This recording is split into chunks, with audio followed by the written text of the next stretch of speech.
Afinal, o que significa a famosa frase de Jesus? Este é o Visão Libertária, sua fonte de informações descentralizadas e distribuídas. Os fariseus e herodianos questionaram Jesus. Mestre, é lícito ou não pagar o tributo a César?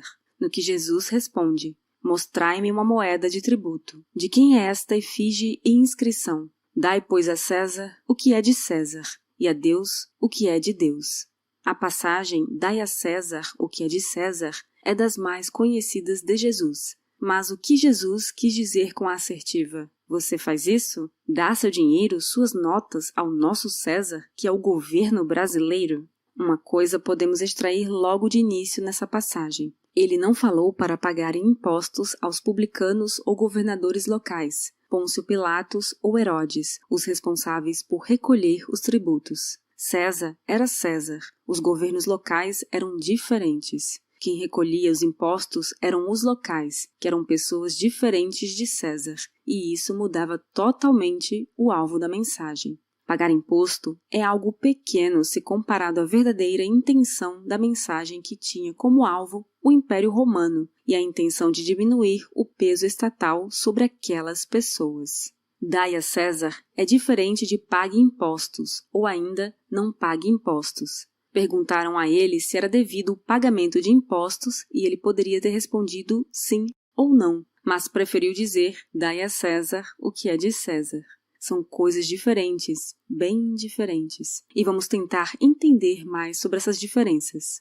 Dar as moedas a César significa liberdade. Foi essa a intenção do Cristo. Senão, vejamos uma interpretação possível dessa máxima. Imagine se todos os judeus se desfizessem da moeda, deixassem de usar a moeda de César. O que aconteceria? Ficariam pobres? Ficariam sem ter como comercializar? Pois bem, sabemos que o valor da moeda é lastreada na confiança que lhe damos. Com o dólar e o real, é assim também. Nossa moeda vale o tanto que confiamos nos nossos políticos, assim como o tanto dessa moeda que circula entre as pessoas. Assim, se há muita emissão da moeda, ela valerá menos em curto prazo de tempo. Isso se chama inflação. Rapidamente, podemos concluir que Cristo mostrou desconfiança na moeda romana, pois a ordem dele foi para dar a moeda. Mesmo na época de Jesus, muito do valor da moeda, de seu lastro, era devido ao curso, ao uso e confiança das pessoas dominadas, aí incluídos os judeus. Isso porque elas eram cunhadas em metais valiosos, ouro, prata e cobre. Podemos sim interpretar essa passagem como deixe de usar essa moeda. Dê a César.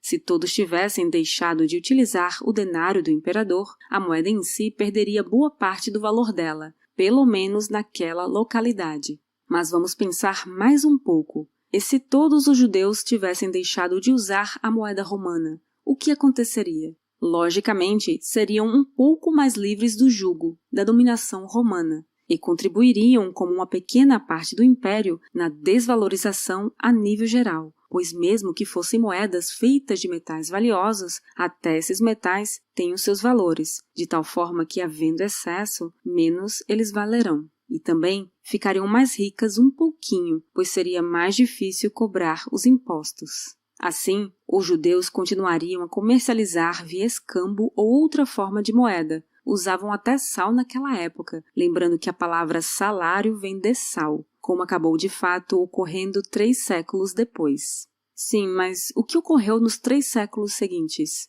Sabemos que o Império Romano, que dominava a Judéia, com a capital em Roma, acabou em aproximadamente 337 d.C. Historiadores registraram a questão da inflação nos últimos anos desse grande império, em especial no governo Diocleciano, no qual, segundo muitos relatos, ocorreram 1. Congelamento de preços, 2. Reemissão de moedas com valor superior, subiam os valores de face nas mesmas moedas antigas, 3. Diminuição da quantidade de ouro e prata na liga das moedas, 4. Boatos de que o aumento de preços tenha sido unicamente a ganância dos comerciantes e produtores. E 5. Como o castigo era pena de morte, muitos deixaram os trabalhos, pois não aceitavam vender seu produto ou serviço pelo preço oficial, o que diminuiu a oferta de bens e serviços, levando a mais inflação. Eis mais alguns fatos importantes. Primeiro, uma libra de ouro, ou 453 gramas de ouro, valia 50 mil denários no ano 301 d.C. Essa mesma libra de ouro, em 324, ou seja, 23 anos depois, valia 20 milhões de denários, ou seja, 6.567% de inflação. De acordo com historiadores, em entendimento pacificado entre eles, a crise da moeda de César foi um dos principais fatores que precipitaram a queda do Império Romano. Por exemplo, soldados não vão para a guerra sem remuneração, e se não há soldados nas guerras e na defesa, os bárbaros e outros povos invadem e acabam com a dominação romana em muitas regiões. Embora notórios, esses dados foram tirados de matéria do History Brasil, intitulada A Hiperinflação que Precipitou a Queda do Império Romano. E todos sabemos que uma forma usada pelos dominadores de vincular, de prender um grupo de pessoas dominadas é pelo dinheiro, pois imagina quem deu a César o que é de César. Na época de Jesus, ninguém. Os romanos sabiam muito bem que as pessoas jamais se desapegariam das moedas. Só deixaram de usá-las quando elas não valiam mais nada, depois do ano 337, aproximadamente. Mas e se os judeus tivessem se antecipado? Você imagina o que poderia ter acontecido? Resumindo, Jesus disse para dar ou entregar as moedas a César, no sentido de parar de usá-las. Será que ele previu 300 anos antes o que aconteceria em Roma? Foi uma ordem de algo assemelhado ao que entendemos por desobediência civil, dada diretamente pelo Cristo, e não perceberam. Não perceberam que seriam mais livres um pouco se não usassem a moeda romana. Ele, na verdade, estava insurgindo um pouco de rebeldia entre os judeus, e esses não entenderam.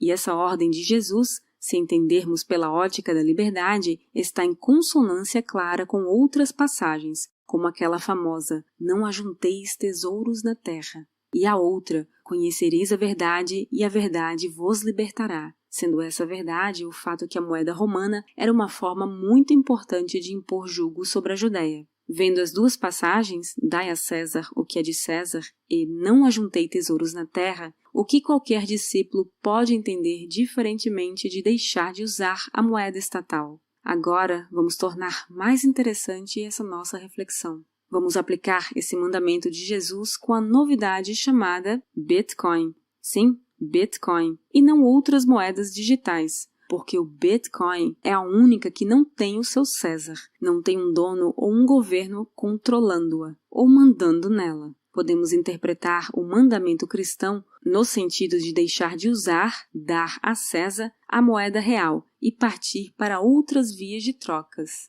Se olharmos para uma possível intenção na frase inicial, podemos extrair uma busca por mais liberdade. Se entendermos que Jesus intencionou-se a libertar um pouco aquelas pessoas do pesado jugo romano, sim, podemos ver a ordem nesse mesmo sentido. E essa ordem está mais válida do que nunca, já que temos hoje nosso Leviatã, que engole aproximadamente 50% do que produzimos. Se entendermos que deixar de usar a moeda estatal significa também buscar mais liberdade, corte de vínculo com o Estado, então, sim, a mensagem de Jesus está viva. E é ordem urgente para tomarmos ciência e colocá-la em prática na medida do possível. Aplicando esse princípio para nossos dias atuais, com nossos atuais governantes, podemos entender no sentido de usar menos ou não usar as moedas do governo, incluídas o real e o dólar. Assim, a forma de moeda que poderíamos utilizar e não ir contra a mensagem de Cristo está disponível. Basta utilizar a moeda sem dono mais famosa e conhecida, o Bitcoin. Obrigada por sua audiência. Este artigo foi sugerido e escrito por D.S. Amas, revisado por J.J. Liber e narrado por Baby Yoda. Se você gostou deste vídeo, deixe o seu like e o compartilhe em sua rede social. Se você deseja acompanhar nosso conteúdo, inscreva-se no canal e clique no ícone de campainha. Até a próxima!